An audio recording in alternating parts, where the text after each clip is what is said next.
Hello पिलामाने नमस्कार स्वागत जनाऊँ आपको Utkal free job YouTube channel रे। तो पिलामाने OSS CGL मेन्स रो एडमिट कार्ड रिलीज हो निज निजर एडमिट कार्ड डाउनलोड करनेब एवं जोटा कि आमर एग्जाम डेट थिला 6, 7, 8 ताकू माने रिवाइज करा जाइछि प्रोग्राम को तांकर सेटा भी नोटिस आसी जाइछि।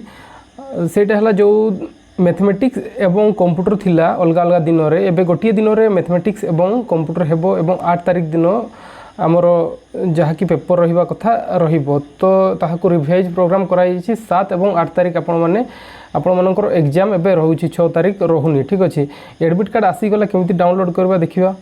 तो आपण प्रथम निज आईडी रे लॉगिन कर देबे। लॉगिन कला परे एडमिट कार्ड मैनेजमेंट सिस्टम को पळै जिवे। सेठी क्लिक कला परे आपण एटा गोटे पाइबे डाउनलोड एडमिट कार्ड बोली सेठी क्लिक करिवे। क्लिक सरला परे आ गोटे इंटरफेस आपण मानको देखिबा को मिलिबो जमिति कि एडमिशन लेटर लिखाई ये।